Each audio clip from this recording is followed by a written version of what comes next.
Hey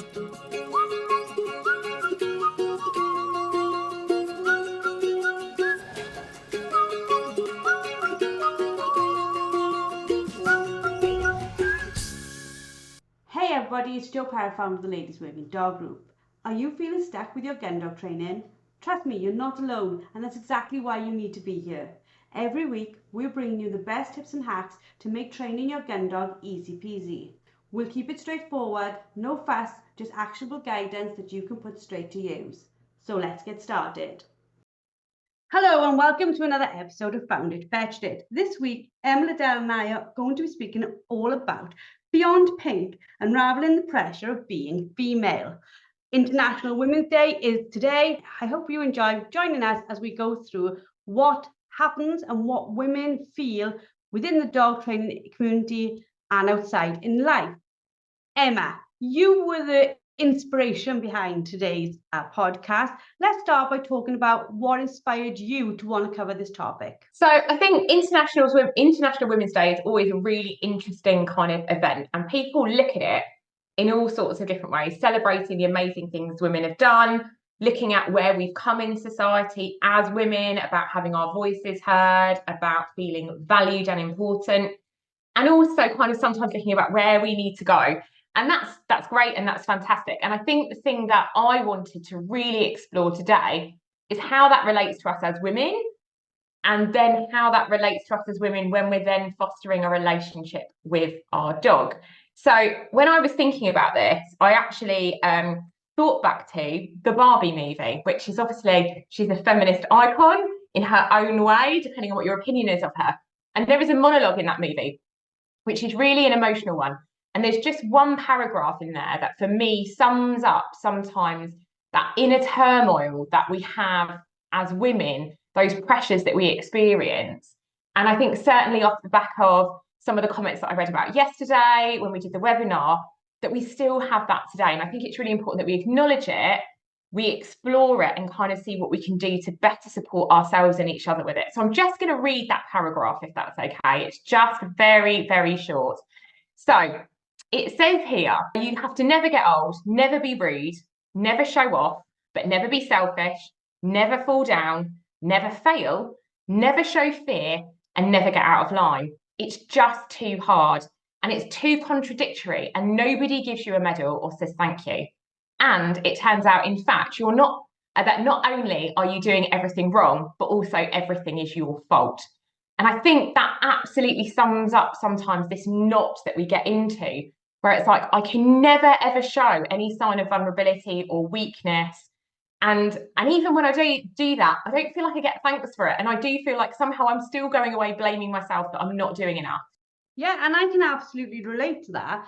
Like, I grew up on a small holding, and my dad was very much a traditional man, shall we say. My brother could drive a truck by the time he was 11, like drive a 4x4, drive a tractor. I knew how to make a really nice cup of tea, which I made sure I didn't know how to make a nice cup of tea so that he wouldn't ask me. But that was like how he saw it. Like, I don't think he did it with any malice in him, but he literally saw it as we had very too much different roles.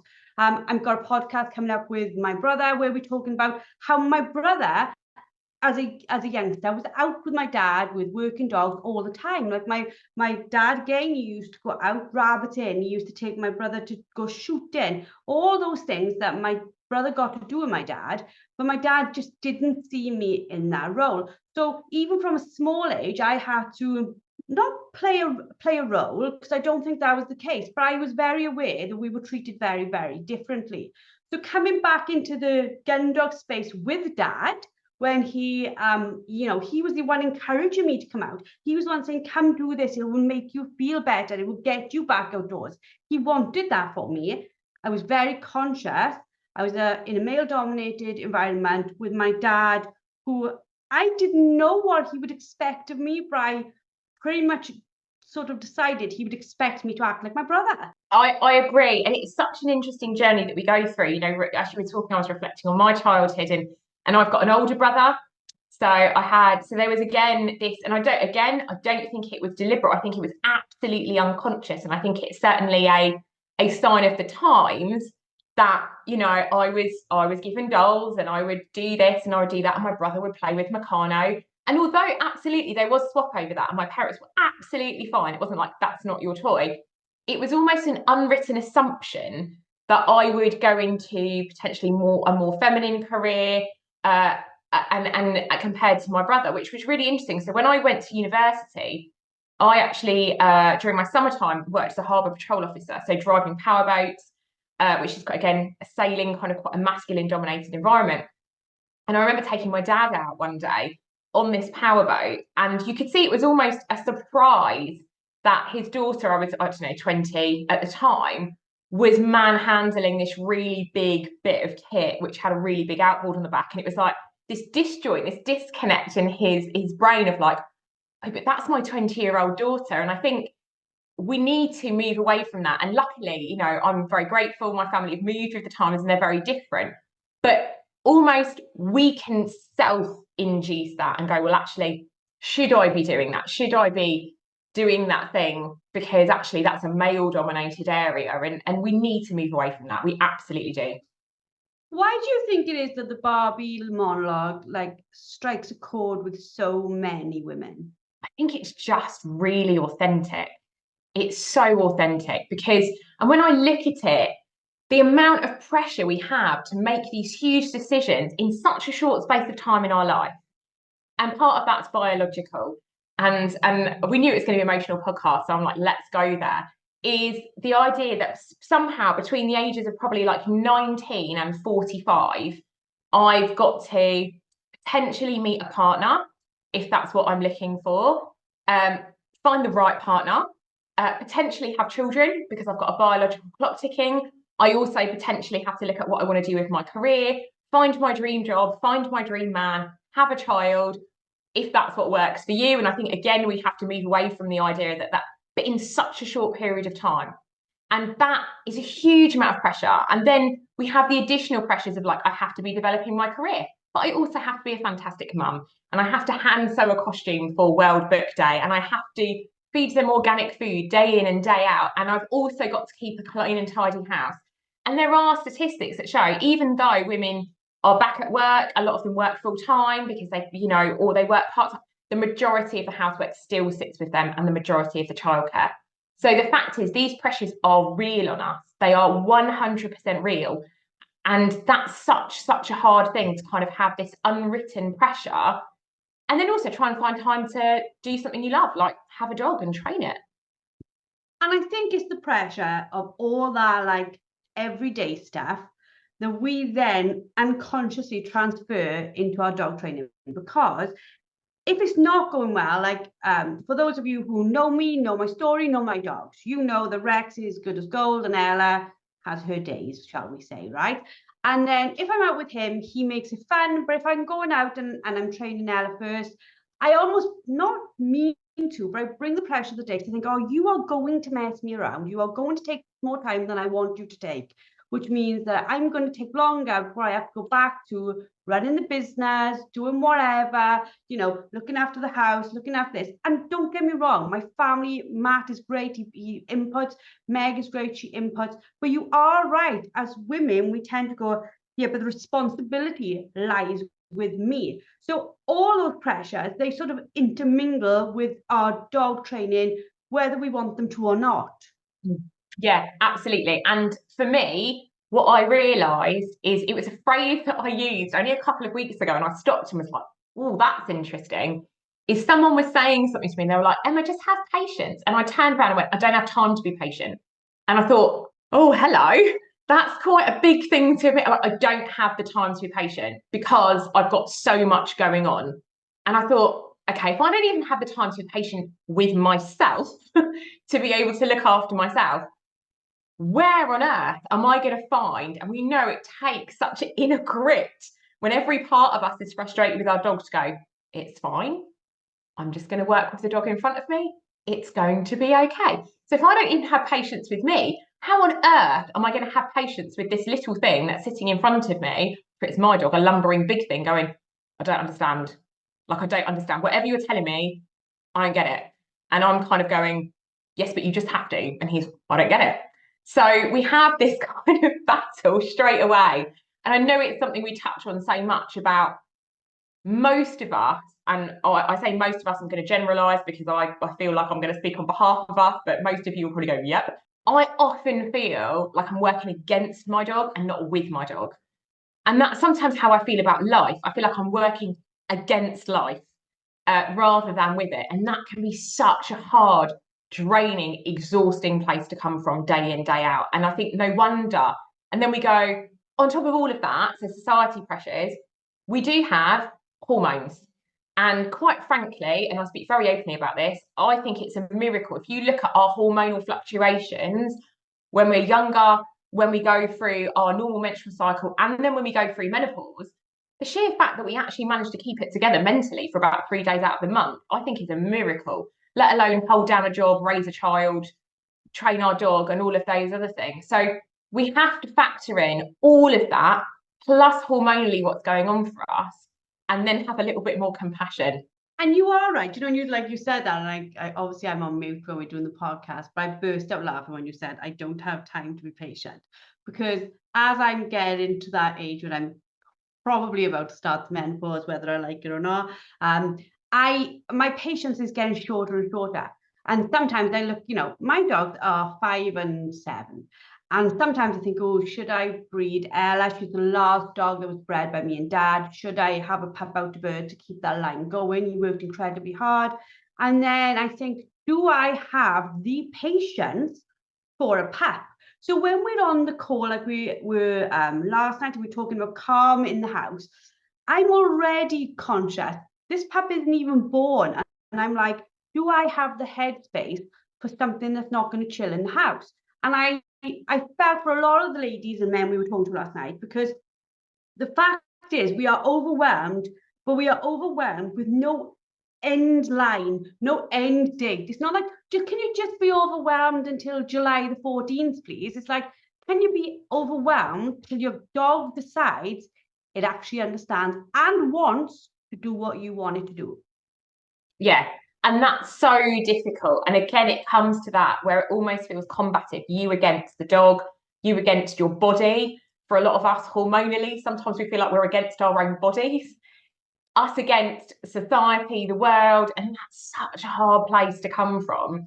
And then this concept that we put on ourselves, and I think this is something for me that I feel very powerfully and very strongly about, that we then have to be strong. We can never show we're affected by it. We can never show, we have to just put this face on. No, I'm absolutely fine.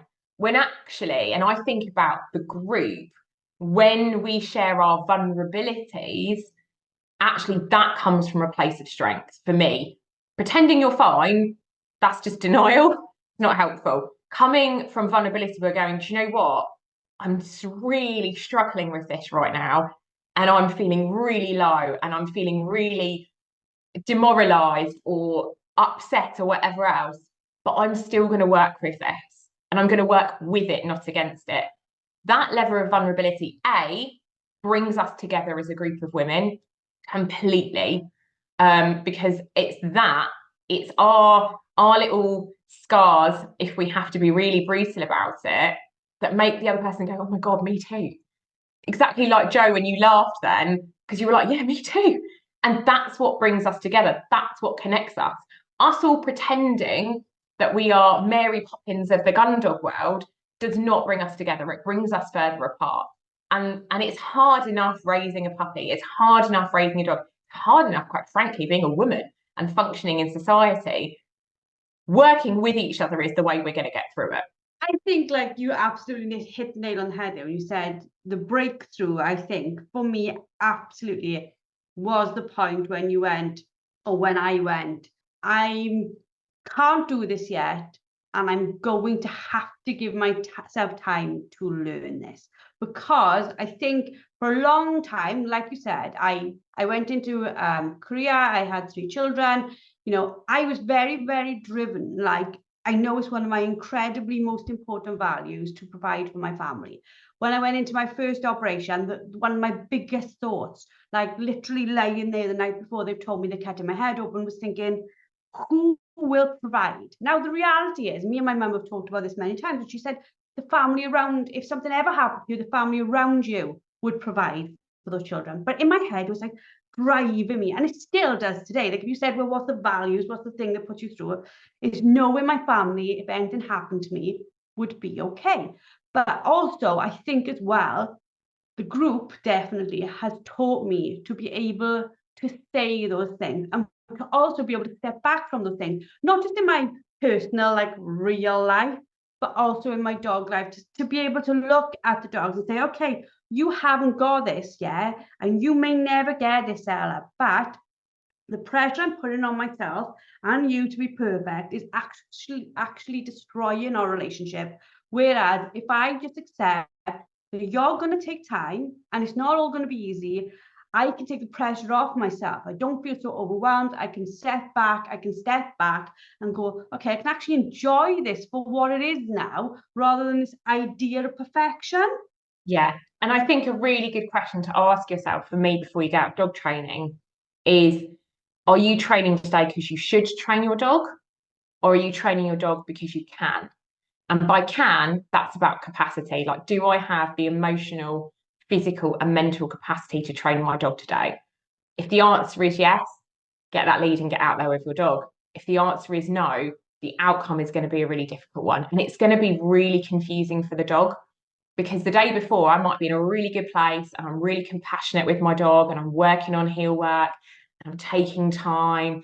And the dog's like, oh, this is good. I'm building up a relationship. And the next day, I'm looking at my dog, my facial recognition is different. I'm maybe tugging the dog around on a lead, which actually isn't comfortable for me or isn't comfortable for the dog. I leave feeling uncomfortable that I've done that. Not that I'm hurting my dog, but I'm more abrupt. And my dog's confused, because it's like, but yesterday you had this level of compassion with me, and today you're angry. Now, any dog can read facial expressions. They're brilliantly well trained to be able to do that with humans. And they're going to be confused. I don't know what you're asking of me. Like yesterday I was okay and I was trying my best and that was good. Now I'm trying my best and you're not happy with me. And I think that rupture in a relationship, and I know I've touched on it, and I'm going to keep saying it, is it's working with the dog and not against the dog. It's almost like I say to people, right, people come to me in private practice and say, I'm stressed and I'm not sleeping and I'm like, okay, where are you working with your body, not against your body?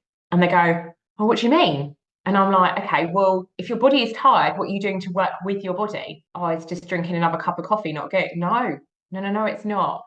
So when we start working, and that's where that kind of idea of compassion and surrender and acceptance that we are all human and we aren't perfect and we can't do it all, that's where that comes in. And when you go through that and you go like, I'm tired of fighting with you, beautiful dog, or pain in the bum dog.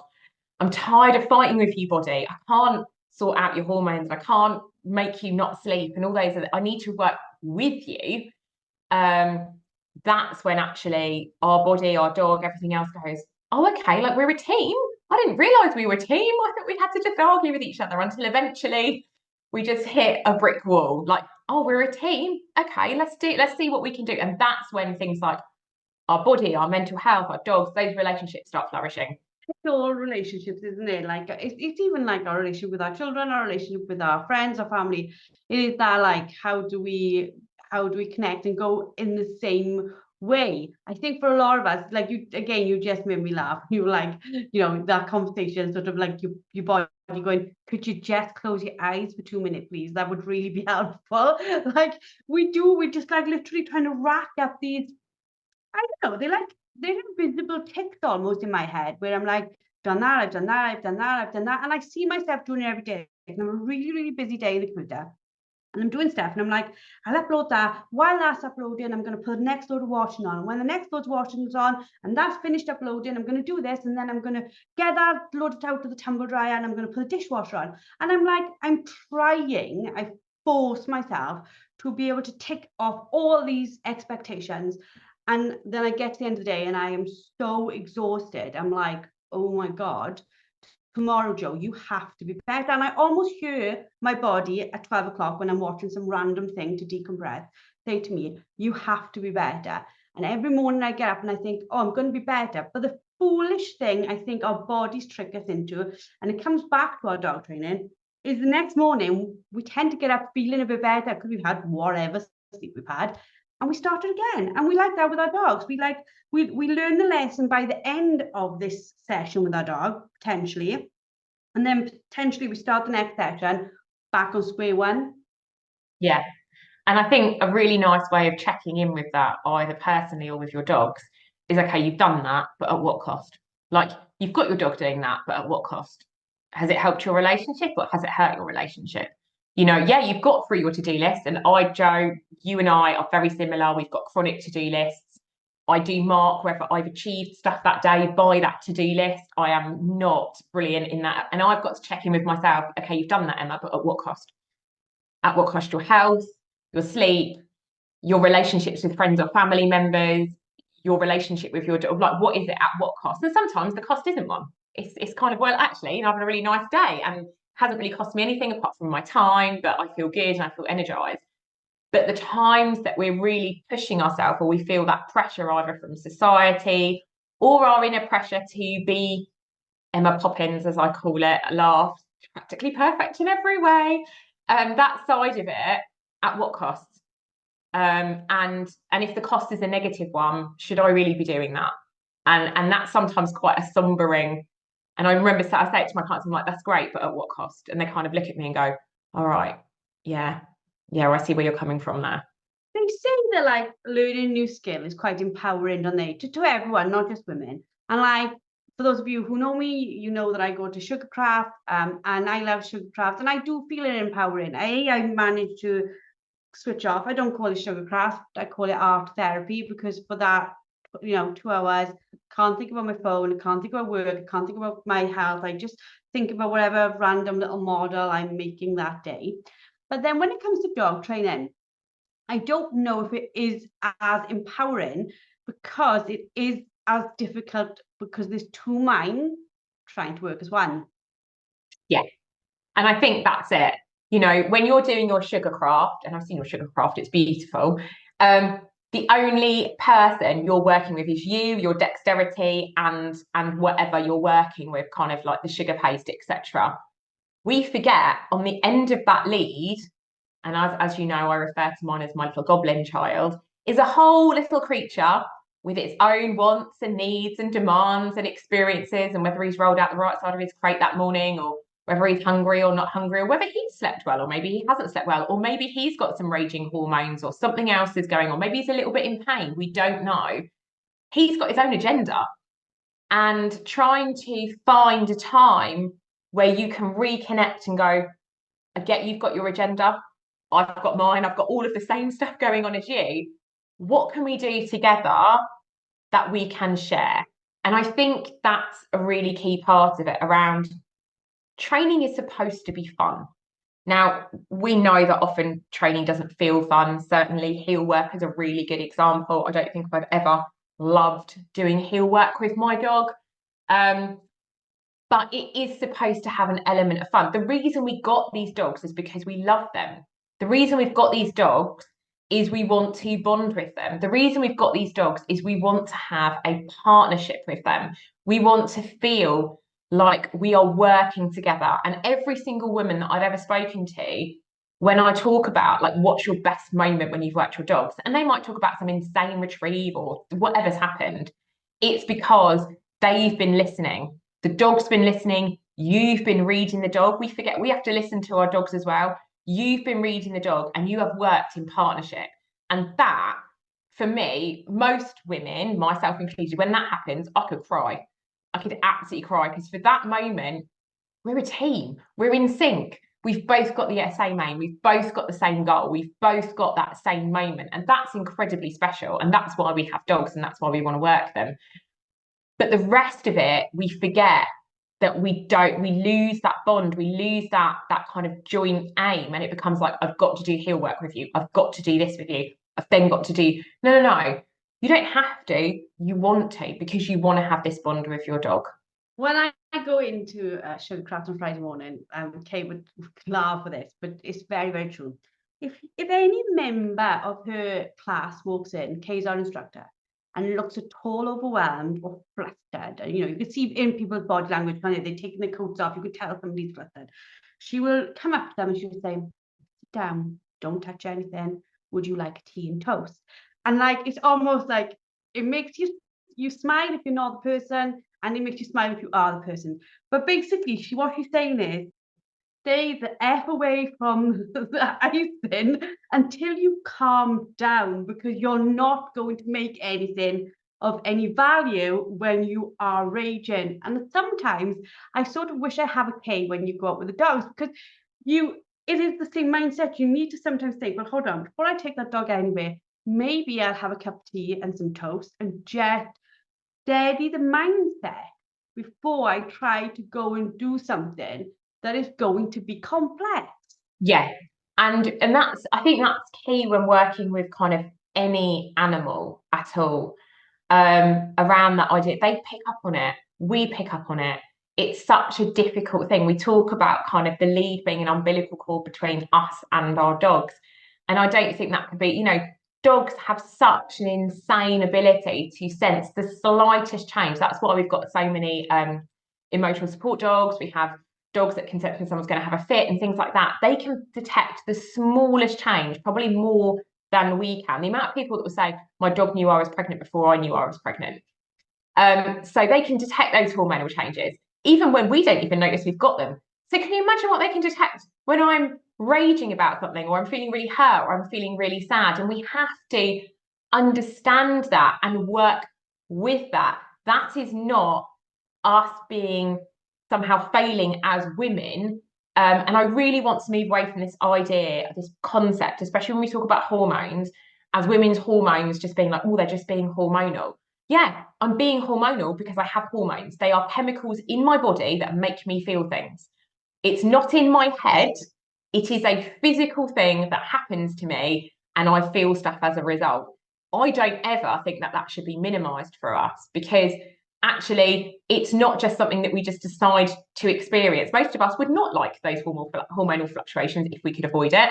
So we've got to navigate that. We've got to navigate that and understand that our dogs potentially are also going, oh, this is different. What's going on here? You guys, of course, say you guys, I should say you girls, it's International Women's Day, but you have been a huge pivotal part, especially since Dad passed, in being my support and combating the pressure of that I feel as a female, because there are so many times, especially when I was going through a very much a grieving period, where I could have like literally given the dogs up. As much as they gave me a sense of peace in my mind, at that point they were also a huge reminder of what I'd lost. So it was a real difficult time for me. It was like, do I love them, or do I want nothing more to do with them? It was incredibly difficult. But the community kept me going, talking to you guys, talking to our members, and I think I was pretty open about how I was feeling, and the whole of the society were incredibly supportive. Do you think that like having that supportive community is really not essential, but it is really important to get through this when you're training your dog, having other people who understand what you're facing? Without a doubt. And I've got a group of friends, some I've met through the LWDG, some I haven't, but are now members, and all sorts of things like that. And I refer to them as like my country wives, because they are my family, because they get it. They absolutely get it. And I'm very lucky that when I found field sports, and when I started working with women in field sports, I came into field sports, for some of you know, via falconry. I was very lucky that I had some fantastically supportive women falconers and female dog handlers that I say aspire to, but understand that they had found their way in the world, and therefore I could also. It was very aspirational for me to do that. And I am very grateful that there has been a number of wonderful men that have been very open and inclusive. I remember I'd had my hawk for maybe about 2 years. My falconry mentor, who sadly passed away about 2 years ago, he said to me one day, he's like, you do know you're a really good falconer, but you know what you're doing. And I kind of stood there and looked at him and was like, it felt so nice to have someone recognize that as a female, that actually I could do this. I did know what I was doing. And that was my journey in that. So the support that I've had from women, where I have laughed, cried, rolled my eyes at, gone, you'll never guess what I've done today, you'll never guess what my dog did, you'll never guess how training went. So not only the support that I've had from women who are in it with me, but the aspirational women that I see that are either out trialing or are doing amazing things with their dogs. And some of those are far within our group. We've got some wonderfully aspirational women that you see do stuff and you think, Christ, that's amazing. Not only do you feel part of a team, but you also have people that you can kind of look up to and go, do you know what, if you can do that, there's nothing that's stopping me doing that as well. And actually, I can even talk to you about how you got there. And we know that there are still sometimes issues in male-dominated areas of field sports. From my experience, and I can only talk from my experience, it is getting better. And I know I've spoken about doing my first season as a lady gun and having nothing but support from, and I was the only lady gun there, nothing but support from the men, which was fantastic. But I know that's not been everyone's experience. I've spoken to female dog handlers where dog trainers have said to them, you know, a woman shouldn't be handling this dog. This should go to a male owner. Or what's a little woman like you manhandling a dog like that? We need to move away from that. And I would say, if that's been your experience, get another trainer, speak to another woman that will give you the support and go, no, that's not right. But yeah, certainly a tribe of women that I can talk to, my group of country wives and the LWDG, and then the aspirational women that supported me when I still felt very fragile and very new and very vulnerable to any commentary from anybody. I think that's vital for us. Yeah, because you talk about like falconry and shooting. You didn't come from that background at all, did you? It's not like you were born to this world. No, not at all. So I come from a family, my dad and my brother were engineers. My mum does archery, which actually I got her into. So no, there's no farming background, there's no agricultural background, there's no field sports background at all in my family. In fact, they probably think I was a bit of a left hand at the traffic lights when I said, oh, birds of prey, that's a great idea. So yeah, there was no pathway into it for me at all. And it was only through talking to people, having support from people, encouragement from people, male and female, that allowed those pathways to open up to me. And I look back now, and I only came into field sports probably maybe 8 years ago now. Only got my kind of shotguns about 6 years ago. Only got my first proper working dog about 3 years ago. And to sit here now as kind of the mindset coach for a fantastic group of women, where I get the opportunity to hopefully encourage and break down those blocks that women might have. I think my role is absolutely a privilege to have that voice in field sports. I think it's absolutely fantastic, and I love every moment of it. What do you think we can do? Because like both of us have just shared our stories there, where if it hadn't been for other women saying, don't give up, you can do this, don't give up, you can do this. And we are definitely, we've needed someone to be that voice for us when we've been down, and we've been that voice without a doubt for other women when they felt down. What do you think we can do to keep on encouraging that supportive environment for women, to keep on sharing, to not be scared to say, like from the podcast we did the other day, I live in the middle of a city centre, I do training in my shorts, I don't have a dummy yet, I've only got a tennis ball. How do we keep on fostering that? It is International Women's Day. How do we really make sure that today of all days, as we do every day, we make a difference to another woman's life?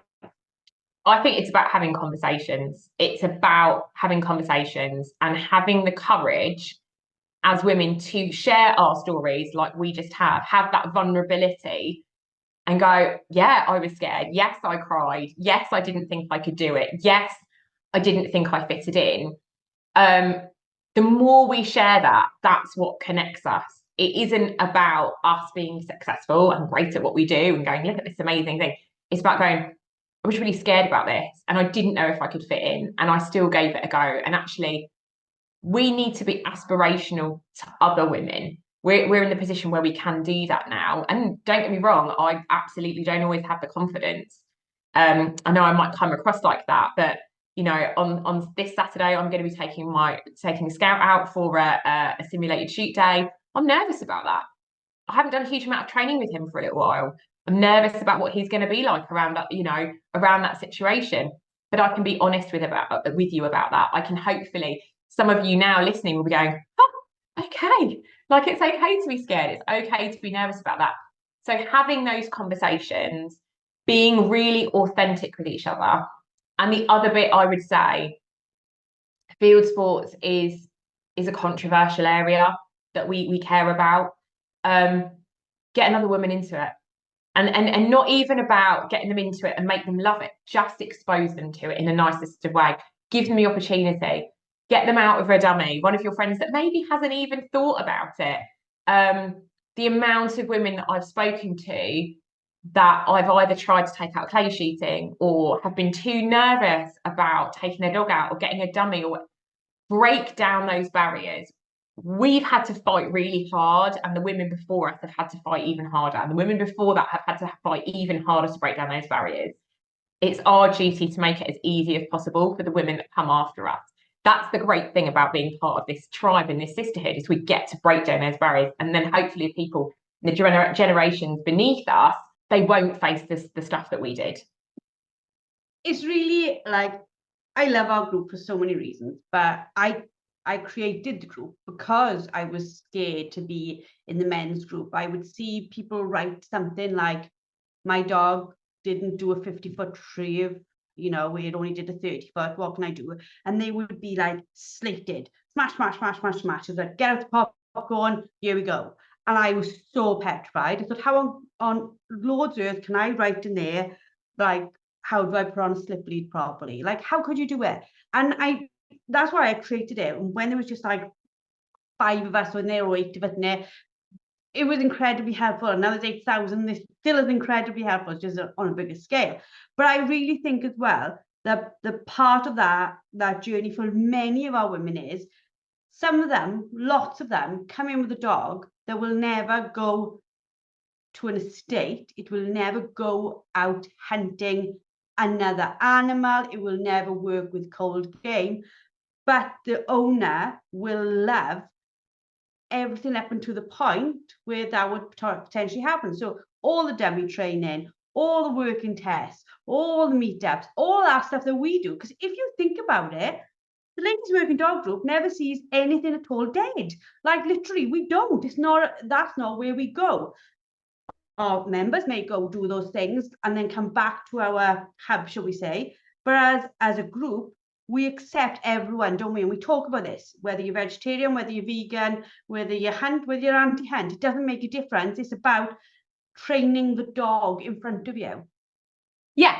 And if we think about that, it's a really, really good example. And I know there were some questions yesterday about, if I don't want to take my dog on a shoot, am I not going to be? Absolutely, you're going to be included. It doesn't matter what age your dog is. It doesn't matter what your belief system around shooting field sports is. If you want to go down that route, we'll support you into that. If you don't, that's fine.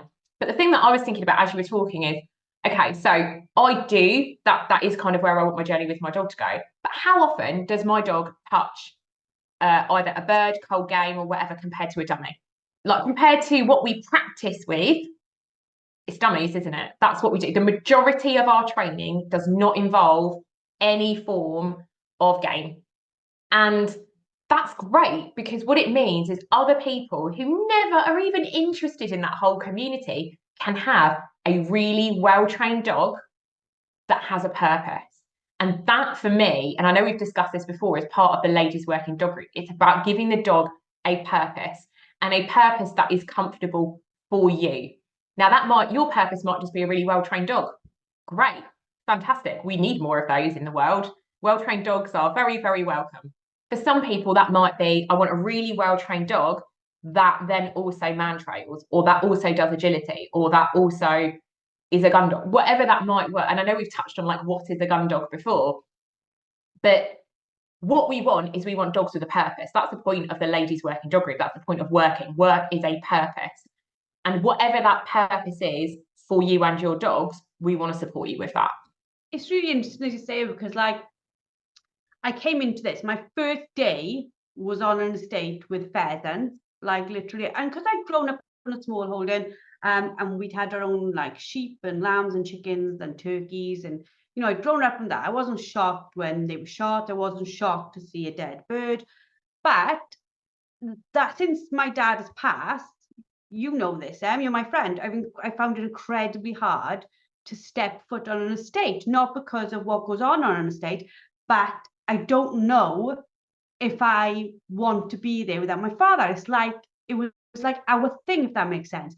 But that hasn't taken from me. It hasn't affected in any way, in fact, my love for training. So when I'm out with a dummy, it can be just me and the dogs, and I have just as much fun. Me, Rex, Ella, 2 dummies, 3 balls on my Todd, literally as I ever did out on an estate. And it's that fluctuation, isn't it? It's like you may go into something and then you may come back out of it, and then you might try something else and come back into it.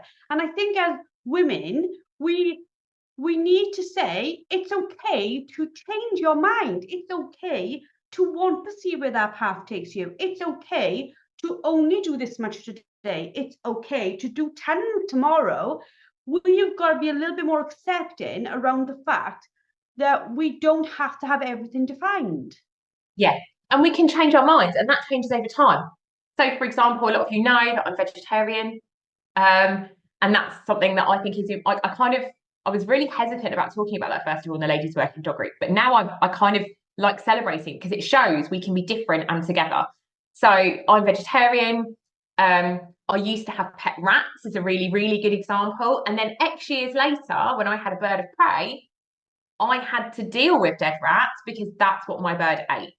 So I'd gone from a very similar pet rat that I'd cuddled and loved for 2-3 years of its life to then dealing with processing a frozen one, thawing it out, getting it ready for my bird of prey to eat for its dinner. That's my evolution through that. And that's okay that I've changed my mind. That's okay that I've changed where I sit with that. That actually, if someone had said to me when I was 7 years old, would I be able to do that? I'd have been in floods of tears. I can do that now because I understand my bird needs to eat. And if I can't do that, I probably shouldn't own a bird of prey. You know, it's very different with our dogs. Our dogs don't have to go and pick up pheasants. With a bird of prey, they do need to eat something. Carrots don't work very well. But with our dogs, we can work as far as we feel comfortable with that dog. And as a group, as long as the dog has a purpose, we're supportive of that. And whether that purpose is I want it to be able to chill out while I'm at the pub, and when I go for a walk, I want to have fun with my dog and do some retrieves and have it off lead and do fun stuff and get it in and out of the water and all that stuff. And that's my dog's purpose. Brilliant. Why would we not support you with that? Right through to I want to have my first ever field trial champion, or I want to take my dog to craft. Why would we not support you with that? It's okay to be different, but still be part of the same group because we're here to support you and what you want out of your dog. We're not going to tell you what you need to get out of your dog. To wrap this podcast up, because me and you can't talk forever, like with the experts when we're in dog deck, we could talk forever, we could be there forever. How do you think, like with your Barbie monologue that we started with, how do you feel that we help people with that? How do we make it easier to deal with societal norms, societal pressures? I think we need to celebrate the imperfect. And if I could get an epidemic of women who are listening to this either on Facebook right now or listening to the podcast over the coming weeks to write something in our group that they are going to celebrate that they're imperfect at, I think that would be fantastic. We need to celebrate our imperfections.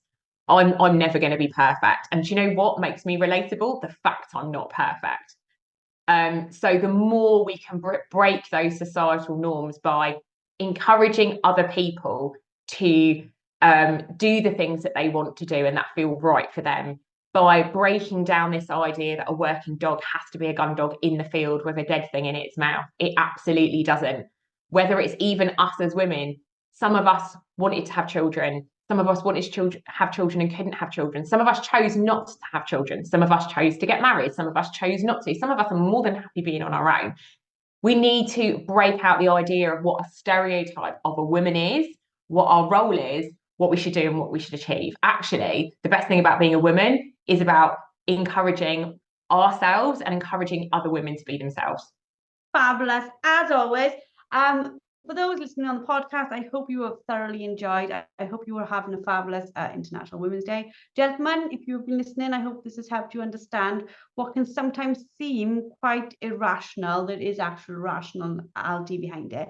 And I do feel, I've got to be honest, we have this International Women's Day. I don't know, is there an International Men's Day? Because I do think in some ways, men have their own pressures to deal with and their own stereotypes to live up to and their own emotions to control and all those things in their own right. And just as we should be accepted for all our hormones or imperfections, they should be accepted for theirs as well. We maybe need to break down everyone's stereotype and just accept the person who is in front of us.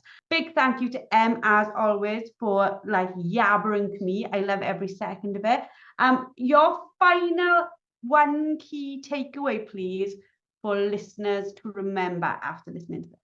Oh, that's a difficult one. Just remember there is incredible power in femininity, and we need to embrace that. Fabulous. I'm now going to finish the call. I hope you've enjoyed it. Thank you for listening. Thank you for taking part. And we look forward to seeing you all very soon, either within the membership or in Crufts today. If you're here in Crufts today and it's before 11 o'clock, you can find us on the WOW stand at 11 o'clock. If it's after 11 o'clock, very sorry, we've gone shopping, which is, again, very stereotypical. But very true. I have a long list, and so does my daughter. And hopefully we shall see you all next week for another episode of Found It, Fetched It. That's it for today's episode. A massive thank you for tuning in. Don't forget to head over to the LWDG and sign up for our membership. Get access to expert-led training, a wonderfully supportive community, and the resources you need to become a confident and skilled gun dog trainer. Let's take this journey together, because no woman should have to train her gun dog alone. We'll see you all next week.